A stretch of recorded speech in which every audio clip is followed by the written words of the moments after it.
Bueno, vamos a resolver este problema. Dice así: el movimiento de una partícula en dos dimensiones está descrito por las funciones x de t igual a 3 coseno de 2t en metros, una función trigonométrica, el coseno, y y de t es otra función trigonométrica, 3 por seno de 2t, también en metros. El tiempo va de 0 a pi, donde pi es 3.1416 y t está en segundos. Nos dicen determinar los vectores r, posición, velocidad y aceleración, y su respectiva magnitud. Obtener la trayectoria y igual a y de x y graficarla. Empecemos entonces por el vector r. Entonces, el vector r es un vector que es x en dirección y más y en dirección j. Entonces tenemos 3 coseno de 2t en dirección y más 3 seno de 2t en dirección j. El vector b es la derivada de r con respecto al tiempo. La derivada del coseno es menos seno por la derivada interna, que es el 2. Entonces tenemos aquí menos 6, 2 por 3, 6, seno de 2t en dirección y. La derivada del seno es coseno más por la derivada interna, que es 2. Entonces sería 6 coseno de 2t en dirección j. Y tenemos el vector a, que es igual a la derivada de b con respecto al tiempo. Y eso sería la derivada del seno coseno. Entonces tendríamos acá por la derivada interna. Entonces nos daría 12 coseno de 2t en la dirección y. Y aquí la derivada del coseno es menos seno por la derivada interna. Entonces nos daría menos 12 seno de 2t en dirección j. Dibujemos entonces ahora, calculemos la magnitud de r, la de b y la de a. La magnitud de r la denotamos así y sería igual a la raíz cuadrada de 3 coseno de 2t al cuadrado más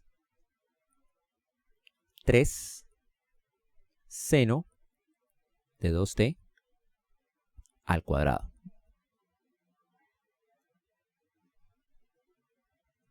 Y eso nos da raíz cuadrada de 9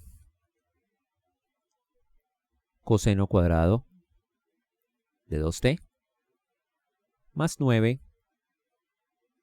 seno cuadrado de 2t. Y esto es igual a raíz cuadrada. Vamos aquí a factorizar el 9. Tenemos 9 coseno al cuadrado de 2t más seno al cuadrado de 2t. Y cerramos acá. Bueno, vemos acá el producto de 9 por coseno cuadrado de 2t más seno cuadrado de 2t. Aquí podemos utilizar una identidad trigonométrica que dice lo siguiente. El coseno al cuadrado de algún ángulo, digamos alfa, más el seno al cuadrado de ese mismo ángulo alfa es igual a 1. Entonces observamos acá que tenemos el coseno al cuadrado de cierto ángulo, 2t, más el seno cuadrado de cierto ángulo que es 2t. Por lo tanto, este factor de acá realmente nos termina dando 1. Y tenemos entonces que esto es igual a la raíz cuadrada de 9 que multiplica a 1. 9 por 1 da 9, raíz cuadrada es igual a 3.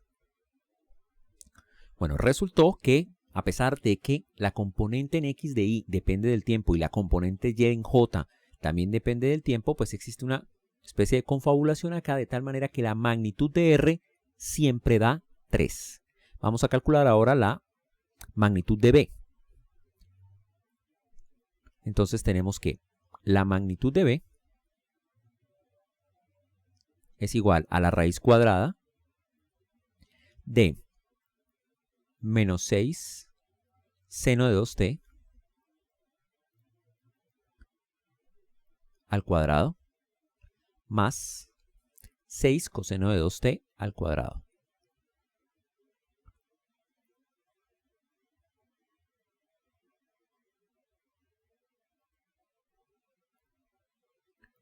Esto es igual a la raíz cuadrada de menos 6 al cuadrado, entonces es 36 seno al cuadrado de 2t más 36 coseno al cuadrado de 2t.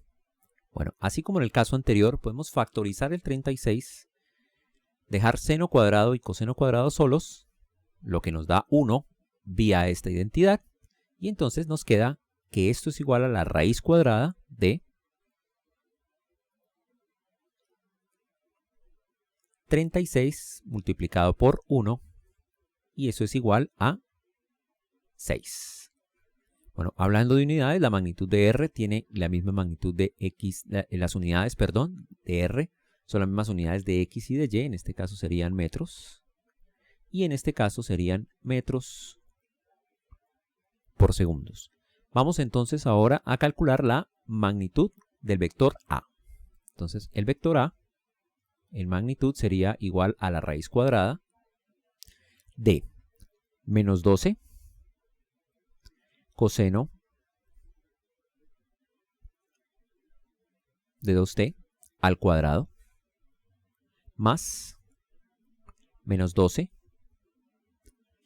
seno de 2t al cuadrado, y esto es igual a la raíz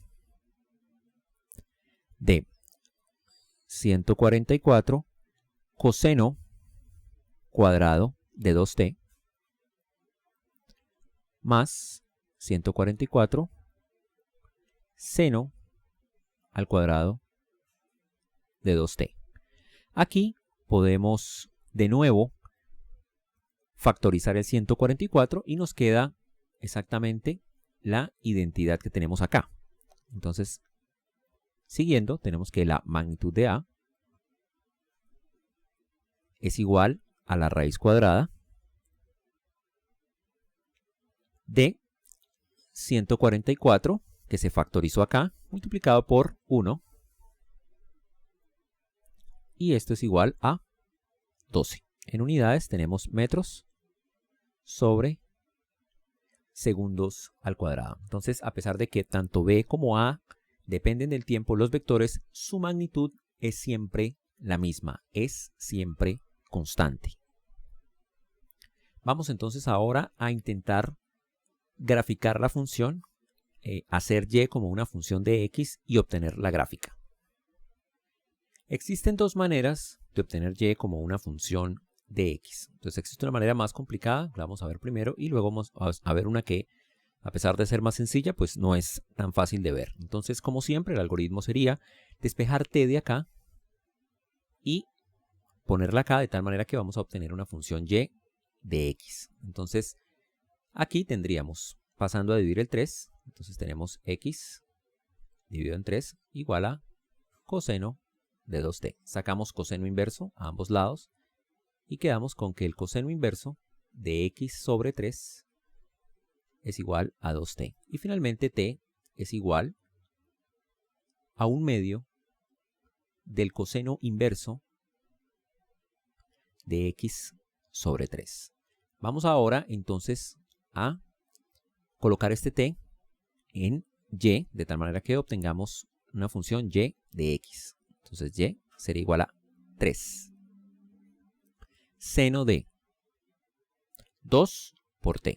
2 por 1/2 del coseno inverso de x a la 3. Aquí podemos cancelar este 2 con este 2 y finalmente obtenemos 3 seno del coseno inverso de x a la 3. Bueno, dibujar esta función no es tan sencilla, se puede dibujar a través de un programa. Sin embargo, hay una cuestión que podemos ver acá para simplificar todavía más y que quede de una mejor manera. Entonces, observemos este ángulo de aquí. Este ángulo de aquí vamos a llamarlo beta. Entonces, la función y es igual a 3 seno de beta. Pero el seno de beta es igual, si uno despeja de la identidad, nos queda 3 raíz cuadrada de 1 menos coseno cuadrado de beta. Bueno, ¿de dónde sale este despeje? De la identidad que teníamos anteriormente. Vamos a copiarla por acá. Es esta de acá, ¿no? Coseno cuadrado de beta más seno cuadrado de beta es igual a 1. Si despejamos el seno de beta, entonces nos queda seno cuadrado de beta igual a 1 menos coseno cuadrado de beta. Y finalmente, seno de beta sería igual a la raíz cuadrada de 1 menos coseno cuadrado de beta, que es lo que tenemos acá, ¿no? Seno de beta es igual a 3 por raíz de 1 menos coseno cuadrado de beta. Bueno, ¿y todo esto para qué? Entonces, devolvámonos, ¿no? Ya no pongamos beta, sino coseno inverso. Entonces tendríamos 3 seno del coseno inverso de x sobre 3. Y eso es igual a 3 raíz cuadrada de 1 menos este coseno al cuadrado que ponemos acá es exactamente igual a coseno de beta al cuadrado, ¿no? Entonces tenemos coseno de beta, que sería coseno del coseno inverso de x sobre 3. Todo esto elevado al cuadrado. Y aquí finalmente tenemos lo siguiente. 1 menos coseno del coseno inverso de x sobre 3. Como estas dos funciones, una es la inversa de la otra, entonces el coseno del coseno inverso de algo es igual a ese algo. Por lo tanto, tenemos 3 por la raíz cuadrada de 1 menos x al cuadrado sobre 9. X al cuadrado, x tercios elevado al cuadrado, x al cuadrado sobre 9. Finalmente llegamos a lo siguiente para y. Entonces y es igual a 3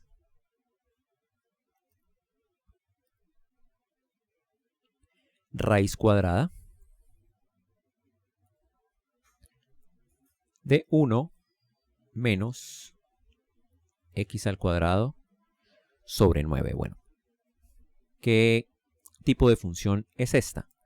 Si hacemos un poco más de cálculo y elevamos al cuadrado a ambos lados, obtenemos lo siguiente. Entonces voy a elevar al cuadrado, obtenemos y al cuadrado igual a 9 por la raíz cuadrada. Perdón, si elevo al cuadrado se va a la raíz, entonces tenemos 1 menos x al cuadrado sobre 9. Y de aquí obtenemos que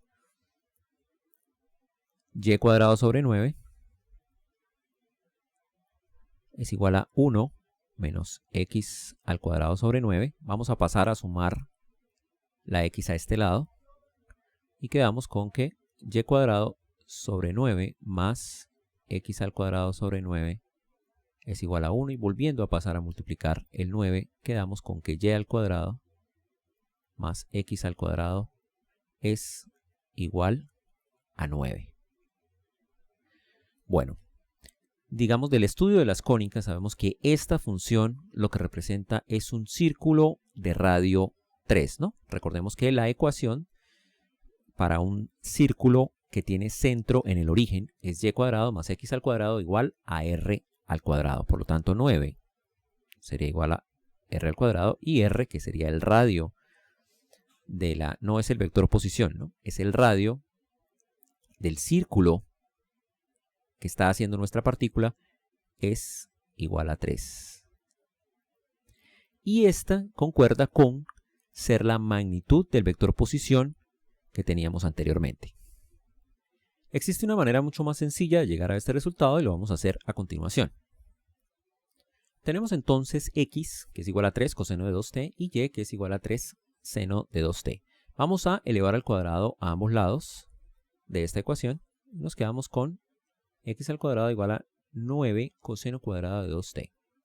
Hacemos exactamente lo mismo en esta ecuación. Nos queda y cuadrado igual a 9 seno cuadrado de 2t. Ahora, ¿qué vamos a hacer? Vamos a sumarlas. El lado izquierdo con el lado izquierdo nos queda x al cuadrado más y cuadrado igual a 9 coseno cuadrado de 2t más 9 seno cuadrado de 2t. Aquí podemos hacer lo siguiente. X al cuadrado más y cuadrado es igual a, vamos a factorizar el 9 y nos queda entonces coseno cuadrado de 2t más seno cuadrado de 2t. Y por identidad trigonométrica sabemos que esta suma es igual a 1, obteniendo de esta manera x al cuadrado más y cuadrado igual a 9. Recordemos que esta es una ecuación que define un círculo y que el número que aparece acá, la raíz cuadrada de ese número, es decir, r cuadrado igual a 9, es el radio del círculo, es decir, r es igual a 3 metros, que es la magnitud del vector posición que teníamos anteriormente. Vamos ahora entonces a hacer el gráfico del movimiento de nuestra partícula.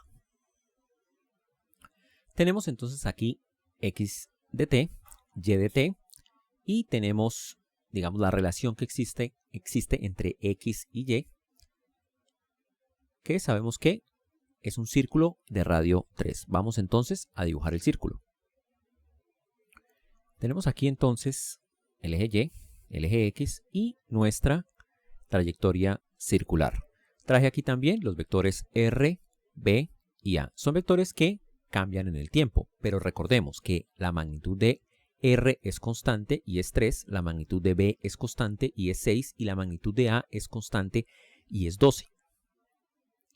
La partícula arranca en t igual a 0, ¿no? Entonces recordemos que t, en el problema nos dicen que está en el rango de t mayor o igual que 0, menor o igual que pi. Entonces en t igual a 0, la partícula está en x igual a 3 coseno de 0, 1, o sea en 3 seno de 0. Recuerden que cuando vayan a calcular las funciones coseno y seno, el ángulo debe estar, en este caso, en radianes. Entonces tenemos 3 coseno de 0, 1, entonces nos da 3 por acá, y y nos da 0, entonces la partícula arranca por acá. Bueno, vamos a construir una tabla que tenga los valores de x y y para diferentes valores del tiempo. Bueno, aquí en esta columna, entonces mostramos 3 diferentes valores del tiempo. Entonces escojo estos 3 valores del tiempo porque nos dan cosas, digamos, más o menos enteras o fáciles de colocar en el dibujo, en nuestra trayectoria circular. Entonces tenemos pi octavos, que es aproximadamente 0.39, este estaría en segundos, y pi cuartos, que es más o menos 0.79. Entonces en t igual a 0, r, que está acá, sería 3 coseno de 0, 3 en i, 3 seno de 0, 0 en j, como ya habíamos dicho, ¿no? La partícula empieza en 3i, 0j. El vector b, seno de 0, 0, seno, coseno de 0, 1. Entonces sería 6j. El vector b va hacia arriba en este punto. Y el vector a es menos 12 en i. Bueno, vamos a ver primero cómo se comporta r. Entonces ya dijimos 3i. En pi octavos, o sea en 0.39, se comporta de la siguiente manera. 3 raíz de 2 sobre 2, 3 raíz de 2 sobre 2. Es decir, lo mismo en i, lo mismo en j. Eso significa que ese vector r forma 45 grados con el eje x. De esta manera, entonces tenemos que la partícula está más o menos en esta posición. La partícula está por acá en ese tiempo. Entonces, en este tiempo, la partícula está en t igual a 0. Y aquí la partícula, el tiempo, el instante de tiempo en el cual está acá, es igual a pi sobre 8. La magnitud del vector r siempre es 3, que es esta de aquí. Y esto vale 3 raíz de 2 sobre 2 y esto vale 3 raíz de 2 sobre 2. Y para pi cuartos, que es 0.79, el vector r vale 3j, es decir, el vector r es un vector que va del origen al punto donde está la partícula y entonces la partícula estaría en esta posición en el tiempo t igual a pi cuartos. Entonces, como vemos, la partícula toma esta trayectoria, ¿no? Se mueve en esta dirección y no en esta dirección. Dibujemos ahora el vector velocidad. Entonces, en t igual a 0 da 6j. En t igual a 0 la partícula está acá. El vector velocidad siempre lo dibujamos en el punto donde esté la partícula. Entonces, aquí tendríamos, vamos a ponerlo más o menos por aquí. Y concuerda con la noción que tenemos del vector velocidad, puesto que el vector velocidad es tangente a la trayectoria. Entonces, observemos que aquí es 6 en dirección j. Ya sabemos que es 0i más 6 en j. Bueno, ¿qué sucede con el vector b en pi octavos? Entonces, es un vector que es negativo en la dirección i. Aquí faltó j. Positivo en la dirección j. Y tenemos que la componente en i es igual a la componente en j. Entonces, este vector forma un ángulo de 45 grados con respecto a algún eje. Pero entonces tenemos, si nos paramos en este punto, que es donde la partícula está en t igual a pi octavos, hacia la izquierda, lo mismo que hacia arriba. Entonces forma 45 grados. Entonces vamos a tratar de dibujarlo. De nuevo, es un vector que es tangente a la trayectoria. Ahora, en t igual a pi cuartos, es menos 6 en dirección i. ¿Dónde está la partícula en t igual a pi cuartos? Está por acá. Entonces, el vector velocidad tiene que ir en esta dirección. Tenemos que observar acá que la magnitud del vector velocidad es siempre la misma.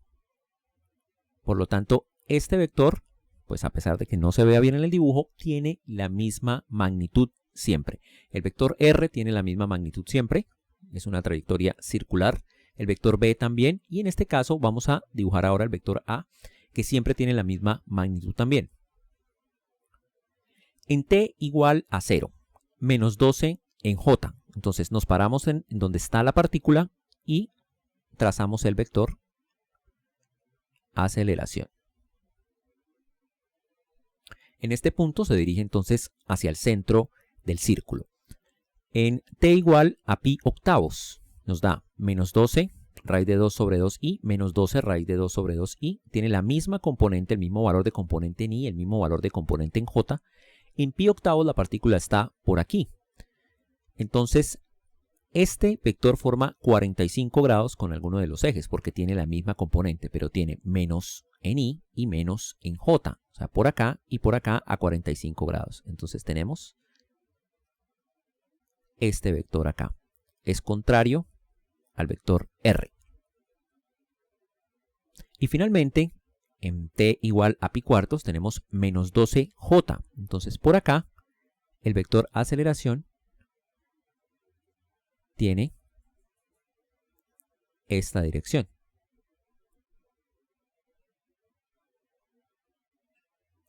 El vector aceleración entonces, sea donde sea que esté la partícula, tiene una dirección que va hacia el centro de la trayectoria.